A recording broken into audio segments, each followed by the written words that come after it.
Protection అంటారు దీన్ని. కొడుకు కోళ్ళు, కూతురు కోళ్ళుడు ఎవరైనా పెళ్లి చేశాం, కలిసి ఉండడం వాళ్ళ బాధ్యత, మన బాధ్యత కాదండి. మనం బాధ్యత వహిస్తున్నామంటే వాళ్ళు ఏం చేస్తారు, ఒకళ్ళ మీద ఒకళ్ళ నేరాలు మనకి చెప్తారు తప్ప వాళ్ళు కూర్చొని మాట్లాడుకోరండి. గట్టిగా వచ్చి కూతురు అల్లుడు ఎలా అంటే కూర్చో, అల్లుడితో మాట్లాడుకో, అసలు ఎందుకు వచ్చావు పుట్టింటికి, ఒక్క దెబ్బ వెంటనే కాపురం సరిగిపోతుందమ్మా, ఒక మాట వెళ్ళా. అబ్బే మనం అలాగా, నీకేం లోటు, ఎక్కడే ఉండవు, తేల్చుకుందాం. ఏడు తేల్చుకుంటావు, సుప్రీంకోర్టులో తేల్చుకో. మొత్తం రెచ్చగొట్టేస్తున్నారండి.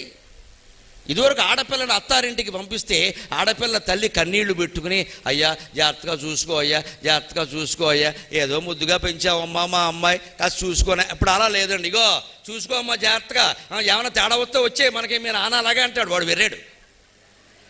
నేను తండ్రి ఇలా మాట్లాడట్లా, తండ్రి బాగానే ఉన్నాడు, మీ నాన్న అలాగే అంటాడు. ఏమైనా తేడా వస్తే వచ్చే తేల్చుకుందాం. మొదటే రోజు ఫోన్ చేయడం అక్కడి నుంచి, ఏమున్నావమ్మా ఏముండేవమ్మా ఏముండేవమ్మా, మీరు ఆశ్చర్యపోవచ్చమ్మా, యథార్థంగా తూర్పుగోదావరి